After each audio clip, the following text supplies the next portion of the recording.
Welcome to another edition of the Corner Booth podcast for the Montreal Gazette here at the Stoughton Delicatessen. I'm Aaron Rand, along with Bill Brownstein of the Gazette and Leslie Chesterman, and our special guest today, Montreal Police Chief Fady Dagher. Thanks so much for being here. Thanks for having me. We have a lot to talk about, but I want to start with something that happened really only a day or so ago. And I know that gun violence has been a big issue in the city. It's something that you said when you took over the job was kind of primary focus for you. What happened the other day?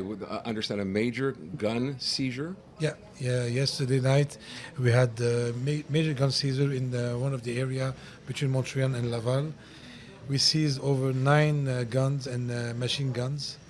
So for us, it's like it's part of what we did the whole year, trying to seize those guns before they've been used, which is preventive.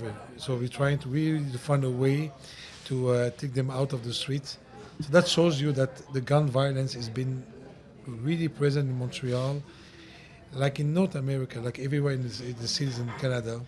But for the first time, I would say in 2023, we went down 24% of gun violence in Montreal, which is a great news.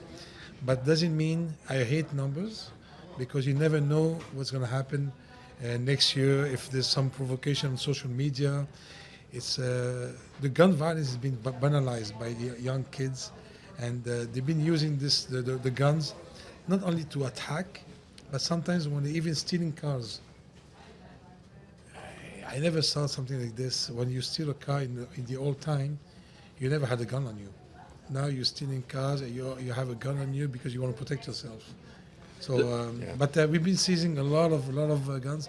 I think we are close to 1,000 guns being seized in Montreal in the last year compared to 2022, where we seized around 650.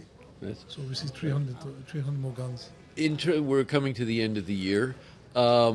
Statistically, you don't like numbers, but how does this year compare on the crime front altogether, like homicide, theft, whatever? Homicide, we're down 40%. Really? 40% in Montreal. But I'm going to wait to the end of the year to give you the right We're numbers in January. But we're close. We're close. We have 10 days left.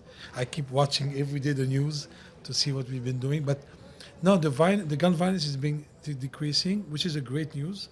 But again, I think the key of the success is going to be for us to be working, and be careful what I'm going to say, on kids of 12 years old, 14 years old, 16 years old. Those young kids, we have to make sure that they're not going to be the next generation of people using guns. 12-year-olds? 12, 14, 16. Yeah. Wow. And social media, I'm sure, has a lot to do with social this. media have a lot to do with this. People are getting polarized. They get with the cellular, and they get involved 24 on 24. And the parents, poor parents, some of them really, most of them try to put them away from the social media, but they're having a hard time. You know, I know you previously discussed, and I think this was part of, I don't say your mandate, but part of your idea when you came to the city to take over the job, which was, and I don't, we guess community policing is what we would call it, right? That's something you initiated when you were in Longueuil. Yeah.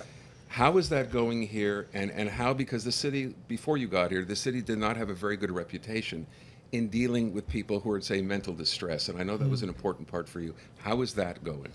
It's going very well, to be honest. Again, the fact that in Montreal now, since the 28th of August, it's obligatory that every recruit that comes in the police force have to go to, first of all, we are choosing them on different criteria, much more on the soft skills than technical skills.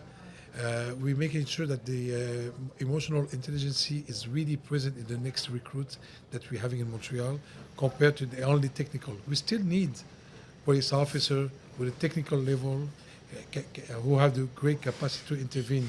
But to be honest with you, after 3 years of academy, plus 15 weeks in the Academy of the Police, we know that there are really great cops on intervention, but we need them to be more now, also more in the relationship, and to be open-minded to any difference. Like usually people think I'm talking about only the cultural difference. Not. Mental health is huge. Homeless people is huge. Domestic violence, to understand that it's not a 911 call on the domestic violence that you're going on. It's a situation of domestic violence that the person is going through, and not only a call. And some recruits told me that, Mr. Dagher, now I understand that I'm not going on those calls, but I'm going to meet a person who's suffering of domestic violence. So, since the 28th of August, the new recruits are going to 3 weeks, very intense scenarios on mental health. And to be honest, come, and I will take you inside. I will make you go through one of those scenarios. You're gonna see what I'm talking about. And so they have 3 weeks, very intense, to see how emotionally they react on those scenarios, which are, most of them are all mental health. Mm-hmm. Plus, after that, they have 5 weeks, no gun, no uniform. They go live inside the community, where they meet all kind of people inside the community, 5 weeks. Plus, they have 15 weeks with a coach in the car who are teaching them the right way to work in the policing. So let me ask you, though, all the recruits are going through this. Racial profiling, that encompasses absolutely. that. Because this has been an issue that has plagued Montreal police for an awful long time.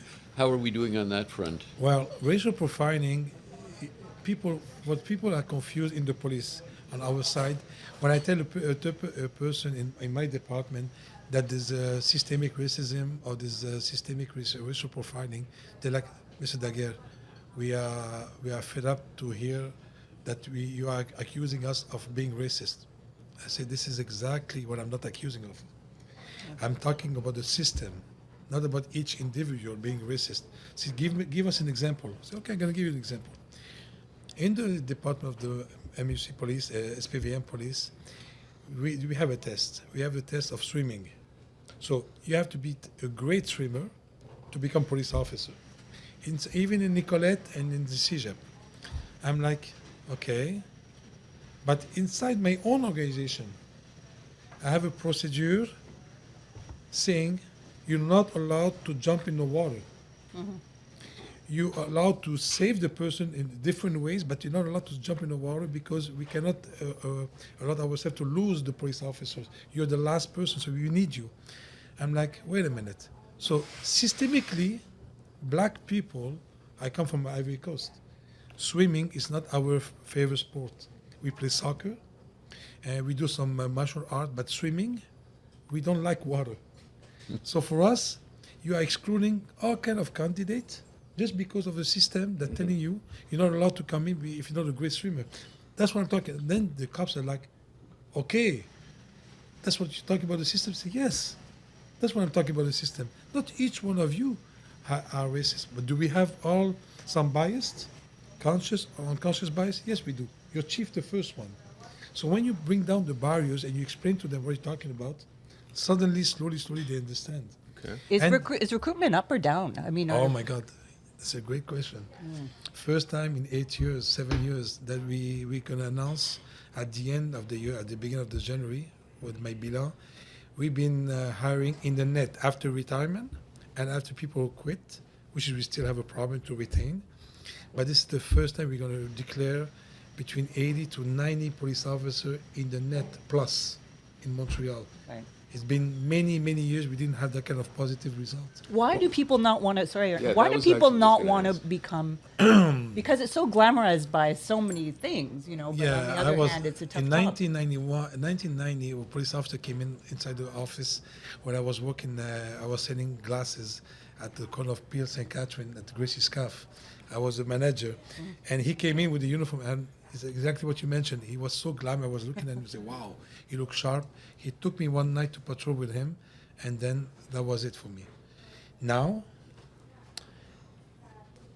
media pressure. The police officer, it's funny because I was the chief of the police in Longueuil. And as a chief, I was there 6 years. I was in Montreal 25 years, 6 years in Longueuil, I came back. And I had some scandals happening in Longueuil.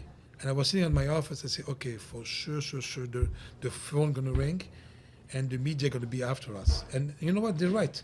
They're here to observe and to survey the cops, which is, you know what, we need it. I was, okay, Fady, it's gonna happen. I'm looking at my cell, no calls.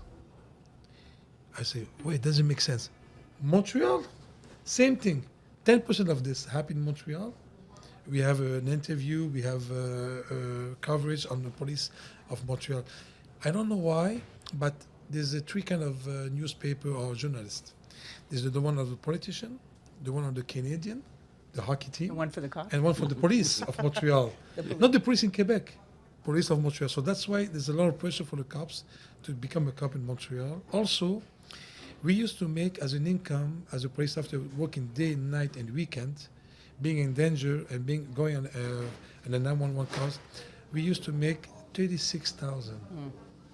And the guy is like, okay, wait a minute, 36,000. I'm gonna put my life in danger every day. I can be working in some village not far from Montreal for 55,000 and not have any risk. Right. So it was complicated, but now what I'm talking to my recruitment, my team, I'm not alone. It's not a one-man show. It's my team working, going to recruit them. We are trying to bring the purpose. Why? But where you want to serve and protect, other than Montreal. 70% of the action of the Quebec City province is in Montreal. If you really mean to protect and serve, it's here. It's gonna And happen. women too? Are there women? The percentage? We have one of the highest percentages of women in Canada, 35% in the SPVM as a woman. But the issue that we have, this is great as a recruitment, but going up in the rank, because the women, most of them, there's two things happening with the women in police department. Some of them have the mental charge of the family. So they're always preoccupied about the kids and the education, so they're blocking themselves to go up. And the other issue, which is I hate, we still have a boys club up there in my level. Why? Because the men, maybe they are qualified and maybe they're not enough qualified, but they're going to take a chance. You know what? Let me try. The woman is the opposite. They want to make sure to be qualified, to be overqualified. And then when they're ready, which is take many more years, then they go for the promotion. We have to change that. We have to mentor them, to bring them up with us, and to support them before, during, and after when they have the promotion. The Corner Booth podcast is brought to you in part by the Snowden Delicatessen, where we are. 75 years in business, the hub of Montreal's greatest smoked meat, plus carnotzel, potato latkes, and the famous Snowden Deli party sandwiches. That's the Snowden Delicatessen. So you mentioned for the first time that you're seeing more recruits, first time that number's changed, so net you have a gain. But there are still people, we hear this all the time, leaving the force, quitting the force. Why is that? Do you know? Yeah, there's two things that's happening, two or three things. The cops that live in Montreal, quitting in Montreal after 1 year, 2 years, 3 years, most of them is between 0 and 3-4 years. It's because QPP, the provincial police, are proposing them to be named in the area where they were born. So you can go back to your village where you come from. And before, QPP has exactly the opposite. I don't know if it was 150 or 300 kilometers. So let's say you become a recruit in QPP. For sure, this is your address. We're going to send you 300 kilometers away to work in some. So people will not go. Now, whenever you want to go, You can go. where you come from, we're going to give you the station that you want. For us, it's a huge challenge. And I keep telling my team, we have to work on something else because this we cannot beat. If the person wants to go back to where he come from, to his family and all that, it's hard for us. Does the city not let you do that here? If you're in the SPVM here and you want, I know you live in Hochelaga, Maisonneuve, We give and you. that's where you want to go. Can Yeah, you do we that? go. Yeah, we give them. We do even more than that. The problem that we have, and I keep trying to find a way for our next police officer to live in Montreal, because they give you such a sense of community. Sure. What we tell them, let's say you live in Laval or in Longueuil, we're going to give you the station, the closest station in Montreal to where you come from. So let's say you're in Longueuil and the downtown station is great for you because you're closer, we're going to give you downtown station. But I'm trying to find a way to encourage them to stay in Montreal because there's nothing better than go to your grocery area where you know and everybody. you know everybody. Sure. Yeah. Community services, that's what it is about. If I could change topics for a second here, the big issue right now would seem to be across the country, across North America, has been like incidents of anti-Semitic, anti-Muslim action going on, and like Toronto, Calgary are reporting, the states are all reporting, but you said there's been a lowering, which I find kind of interesting. Could you elaborate on that, please? Yeah, we did increase after the 7th of October. One thing was great about what's happening here in Montreal, the police department and the Jewish community, plus the Arab community, because sometimes you have to be careful with the Muslim and the Arab, because the conflict that's happening in the Middle East, Palestine, you have maybe 65 to 68% of Muslim people, but you have 30% of people are Christian and athei. I don't know how you say athei. They don't believe in any Atheists. Right. Atheists. Well, it's the same way with the Jewish population too. Not Yeah. everybody is like a Zionist and support. There are Jews who are not part, and then there are who So are. that's why you have to be careful when we talk about those the conflict. But so we were close to them for the last 20, 25 years. So the bridge were already built. When what happened in 7 October, we just connecting again and more increasing the connection with the two communities. We sat right away, and each leaders of the communities had the commanders of the police station, neighborhood station. They were telling them, for example, Fady, we need you at this time, at that area, with more visibility. So what we did exactly that. During Shabbat time, during the prayer of the Friday afternoon, we knew exactly when to be present and how to be present. And I keep telling my police officer with my team, I don't expect you to be just present driving around. Put your window down, step outside the car, go talk to the people. And to be honest, we did it. We were not perfect. Some of the area we could do better, but some of the other area we did extremely well. Is some neighborhood of Montreal where we were so close, the people felt secure that the police are with them. And we keep explaining to my police officer what are the holidays, what means the holidays for each community, and what you have to understand what's going on inside the history of what's happening. So we spend over 2.3 million now, around 2.3 million on overtime, just visibility to be closer to community. And yes, the numbers of hate crime and hate incident went down, but still, I'm convinced from both sides, we have that black number that nobody calls because they don't think. I'm gonna give you an example. Do we have 2 minutes? Sure. I'm gonna give you an example. On my personal life, I was doing my grocery in Montreal on the Park Avenue, and one Arab person approached me and started speaking to me in Arab. I thought that he recognized me as a chief, but no, he recognized me as an Arab person. I said, okay, but he was talking to me a certain way, like wasn't coherent. I said, okay, this guy have a problem with mental health issues. So I continued doing my grocery. He blocked me in another place. I told you shouldn't buy that much. I continued doing my grocery.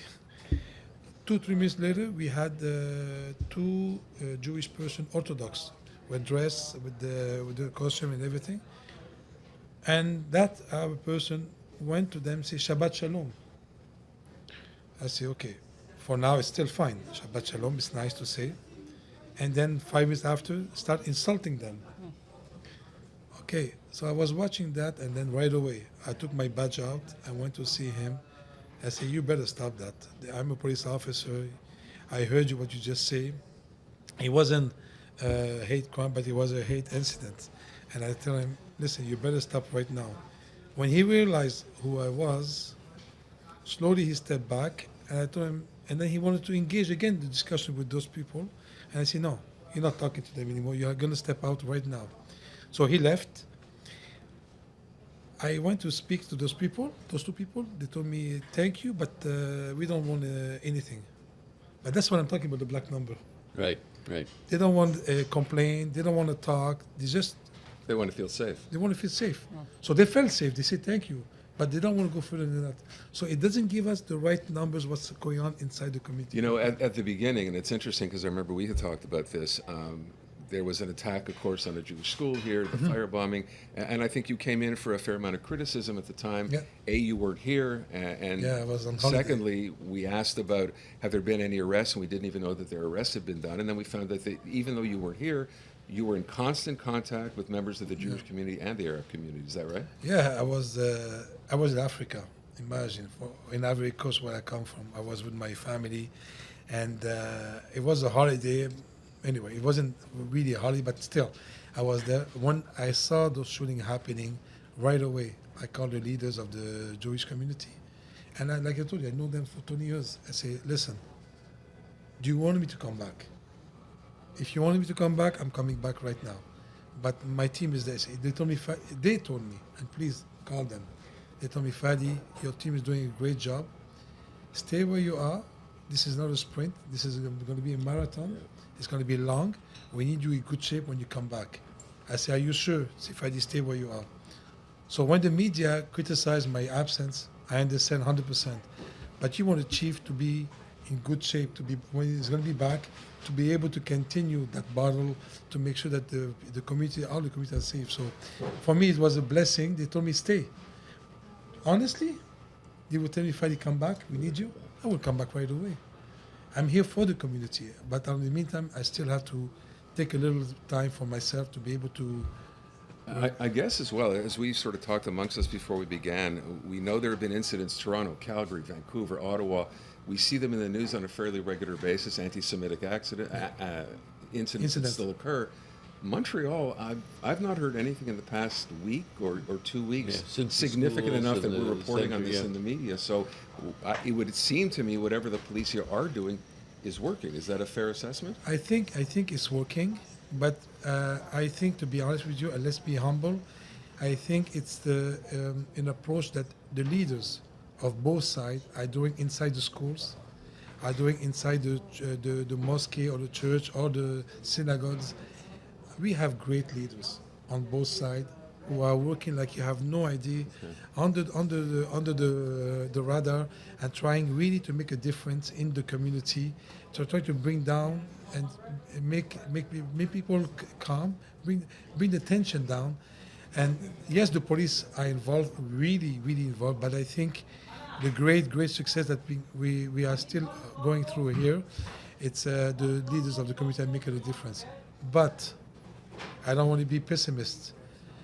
I think we have to be careful before saying that we're doing much better than other places in Canada, because we are not how we say secure that we are wow in Montreal. Nothing's going to happen in Montreal. I would be very careful what we're saying, because we know that people are, you know what I'm worried about is those agitators. These people, and it's not in the Muslim community, and it's not in the Jewish community. It can be any kind of people are using that conflict, that war, to agitate, to provoke, and to increase those hates. And those people have their own agenda, and you will be surprised that the way coming from. Sometimes you have to be careful before targeting that community or this community, because you'll be surprised to see who are those agitators. And we are watching them. We are on the radars, and you were talking about arrestation. We did many arrestation since the 7th of October. None of the 2-3 shootings that happened, but we're still working on them. But we did some break and entries. There were some assaults, and we did some arrestation. Not some, we did many arrestation. But we cannot talk about it because sometimes, for us, it's a strategic way of not talking about it. Police specialists will tell you the same thing. We do some arrestation for us to be able to link to another level, different level of strategic level, to arrest the bigger guys. Right. So that's why we don't talk about it. But yes, we are doing some arrestation. This is going to. Yeah, sorry. Go ahead. Can I ask a question about little guys? Montreal, I was downtown the other day in Montreal. The downtown core was very quiet at night. I actually felt a little weird walking back to my car. He's laughing. You shouldn't feel bad. One thing about the city is there is a massive amount of graffiti and tagging on buildings, kind of vandalism. I was driving up St. Lawrence. I'm just wondering how the police are handling these kind of small acts of vandalism, because to me it's kind of really taking over the city. Yeah, the graffiti, we are working with the city. It depends what, I'm going to give you an example. The hate, some graffiti were made with hate. Yes, those a lot right of them. away. We have a lot of them, and we know some of the people are doing it, and we do some those arrestation concerning those people. But on the larger picture, some of them are not related to hate, and some of them are trying to express themselves. And some project that we did in Montreal worked well. If you give them an area Right, where they can do the graffiti, but classic, beautiful graffitis, right. it's funny how some of those kids go and really focus on them. Okay. Now the other issue is the one that are doing it just to provoke and to bring some fear in the community. We are arresting some of them. I'm gonna give you an example: the cocktail Molotov cocktails. We are arresting the people who are doing it. They don't even know why they're doing it. Right. They're being paid $200, $300 to do it. We arrest them, but we are not. We are interested by them, but we are interested by the higher level who are engaging them to do it. So that takes much more time because it's sometimes behind those kids it's organized crime. So we have to build up the file to be able to arrest them. Sometimes it takes 2 months or 2 years, but one thing for sure, we're gonna end it up by arresting the big boys. Okay. Bill? I was going to say the issues, like in terms of, you get intelligence reports from the various security, like CSIS, like the RCMP, the QP, the Quebec police, because you have to work in with them, obviously, to figure out, like, if you're getting reports, like the war, for example, is going to be a long-term thing, and I mean, you have to be on the alert all the time. How cooperative are you with the various levels, security agencies here across the country, across North America? We have a great collaboration between the chiefs, RCMP and CSIS. But I think each one have a role, important role, and at certain points we have to respect. We have to respect the role that each one have. But if there is a threat, if there is an imminent threat, a group terrorist of trying to do something in Canada, in Montreal, we are all aware. That's why recently I mentioned in one of the media in the Jewish community, I mentioned that it's clear for me, and when I'm saying that is because I'm backed up by informations and intels, that there's a non-imminent how you say, alert on the Jewish community or on the Muslim community or of any group, organized group or terrorist. But what I mentioned and read between the lines, what I'm worried about, it's much more the lonely wolf, that he's organized himself on social media, and his mental health sometimes is connected with it, and that I'm worried about. And that, to be honest with you, to be able to be proactive, it's extremely, extremely difficult, because when the person radicalizes themselves is one thing. What they radicalize themselves to get to violence, it can switch extremely fast. Right. Extremely, extremely fast. And that we have to be really proactive. That's why I keep mentioning. Police, community police, is extremely important to be connected with the community. To be there from 8, 10, 12 years old, and to see the change of behavior of that person. To have at least a notion of, oh, wait a minute, Fady doesn't go to school anymore or doesn't talk to the people. His behavior is changing. It doesn't mean I'm going to go arrest him. But it means I'm going to grab him way before. Come here. What are you doing? Where are you going? But that we have to have a village. So the parents, the soccer coach, the dépanneur of the corner who knows that kid, say, wait a minute, let's grab him before. Something's up. Yeah, something's up. Do you worry about school shootings here? I mean, it's happened before here. Yeah. You said 12-year-olds, 14-year-olds with guns, yeah? For 12 years, maybe not, but maybe they're thinking about something, but Yeah. 14 is 15 and 16 and 17. In April, we did some perquisition. We arrest 3 kids of who had guns, who are specialized stolen cars. They were 16 and 17. So I'm like, when I saw them in the hallway, I was like, what? Right. Those kids 2-3 years ago, they used to play in games. Right. So Right. Grand Theft Auto. Yeah, there we go. Is it still a huge problem in Montreal, the car theft? Because it always has been. Yeah, and it's been in the Is it whole rising? Canada. Yeah. Yeah. The whole Canada, the port of Montreal, we've been doing a lot of operation, we're seizing a lot of cars. But again, what I'm trying to find a way with the other police chiefs and the border agency, we are reacting. We are seizing the cars that are stolen. But wait a minute, what are we doing before they get stolen? Right. What are we doing with the car company, with the car companies? How come they are not fabricating those cars, being tough target, much more tough difficult target? to What, steal. what can But more we do difficult. about not having our cars stolen? Well, my own car, Right. my personal car, I have a kill switch. The motor cannot start. Right. Even if you steal the car, the motor cannot start. Plus, stupid, but very efficient. I put a bar Yes. steering. Yes. on the steering. Yes. And that bar, don't buy it cheap. Right. Buy a good bar. That'll Just deter put- them. You become a tough target right there. He's not interested by your They'd car. rather steal someone else's car. Maybe. than your Right, car. exactly. He's not going to steal your car. He's looking, oh, no, this is going Right. to take me too long. Right. I'm going to choose another one. Is it just luxury cars they're going after? Most of them Honda CRV and Toyota Highlanders. In fact, it's not CRVs. luxury cars. It's all SUVs, I guess, Yeah. just about more SUVs, than anything else. yeah. Right. I want to ask you one last question because we have to wrap up. We've had Pietro Paletti on the podcast. Yeah. Right. I know you know him. I know Pietro. And- Say hi to Pietro. Yeah, we talk about gang-related violence because it's not in the news a lot, but when it is, it's a big story. So as far as gang-related crime is concerned, where are we on that in the city?